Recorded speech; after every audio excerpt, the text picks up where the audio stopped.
What is happening, PGA DFS fans? Welcome to the top 5 values for the United States Open. That's right, it is major time again, the third major of the year for the PGA Tour. We've got one more coming up after this. Just in about a month away is the Open Championship, but here, the U.S. Open, and a massive week across the PGA DFS industry, I should say, including our friends over at PrizePicks, the sponsor of this short form video. Thanks to them. Check out their player props based contest. They are daily contests. And what you can do is you can choose up to 5 people. I'm going to say people, athletes, because you can do cross sport lineups. And what you do is you choose 5 athletes and of a prop. So, for example, for tonight's NBA Finals, Jason Tatum's over-under prop is 26.5 points. You can add that to your ticket. And while golf contests or golf props are not quite posted yet, I'm doing this Monday afternoon around 5 o'clock Eastern Standard Time.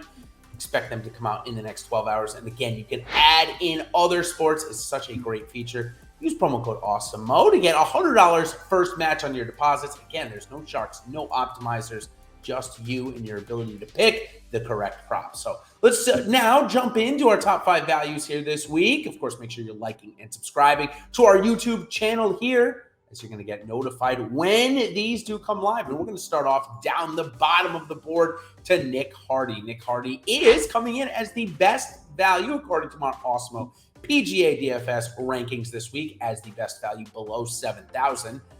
Ranked number 12 overall for Hardy, who is just coming back from injury, placed 35th last week at the RBC Canadian Open. Looked pretty good from tee to green as well, so we like that momentum to continue here into this week. With a similar par and a similar yardage, Hardy should be used to the irons and approach shots he's hitting into this week. Next, we're going to talk about Harold Varner, who was $9,700 last week. That's right, $9,700. Fast forward to this week here at the Open, or the U.S. Open, I should say, he's only $7,300.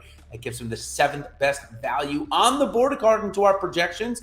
And the nice thing is about Harold Varner, well, he's made each of the first 2 cuts at majors this year, coming in 48th and 23rd in the 2 of them. Coming off a 13th place finish there last week, as I just mentioned, at the RBC Canadian Open. And we take a look at his strokes gain ranks this year.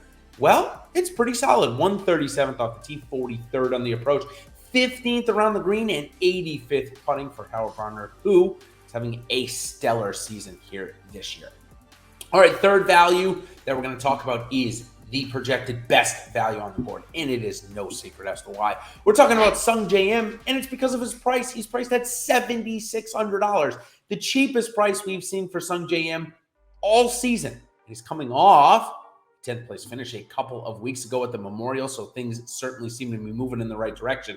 Now, when we talk about his majors for this year, remember, he caught COVID when he went over to South Korea for an event that he couldn't even end up playing in, and thus had to withdraw from the PGA Championship. But if we flash back to the Masters this year, he came in 8th. So showing that it's not only regular events, but the majors as well that Sungjae can compete in. And we look at the strokes gain rank and we figure out why very quickly. 11th off the tee, 73rd on the approach, 4th around the green, and 76 putting for Sungjae Im this year.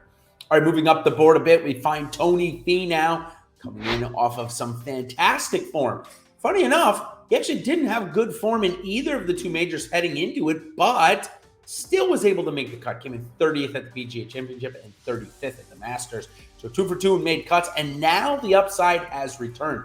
He's working off of 3 straight top 5 finishes, a second, a fourth, and a second. So Finau certainly moving in the right direction. We see in his strokes gain ranks why he's had at least the ability to make cuts. 24th off the tee, 20th on the approach, 95th around the green, and 164 putting. Last week, finally, it looked like his putter, he was comfortable with it and looked good with it. He's been changing putters, changing grips, doing everything he can to try and become a better putter, and hopefully it worked, because we love Tony Finau and certainly his consistent ability off the tee and with the approaches. So look for Tony Finau to be in the mix here this week. And lastly, we're going to talk about a guy that has underperformed in majors. Now, I could have chosen one of 2 guys here that fits this exact same bill, Sam Burns and Patrick Cantlay.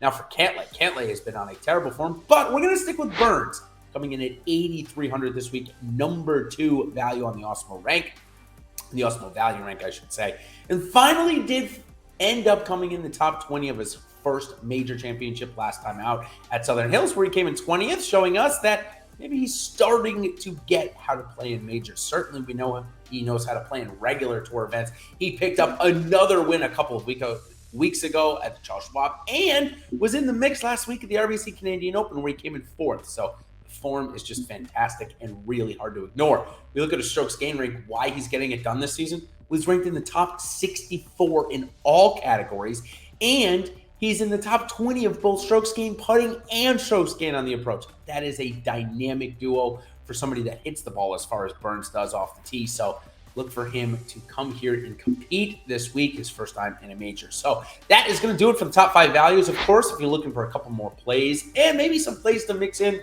with these higher-owned golfers that I just mentioned, check out my sleepers video. That's going to be coming up right after this. Of course, it is major time here for us and for every golfer, of course, that is competing here this week. That includes those Live Tour golfers. They are going to come over here, and as already, like I said, it's 5 o'clock on Monday, and Phil Mickelson's already had his press conference. It was fiery. Go ahead and take a listen to it if you're interested. So until next time, everybody, check out, again, my sleepers video coming up right after this, and, of course, our 2 shows this week, Eric Lindquist and Ben Raza on Tuesday, and myself and Ben Raza live before lock on Wednesday. Check those out. Ben Raza and I have been on fire in those shows. Of course, Eric Lundquist is not half bad either. So until then, everybody, good luck this week at the U.S. Open, and we will see you on the other side. Cheers.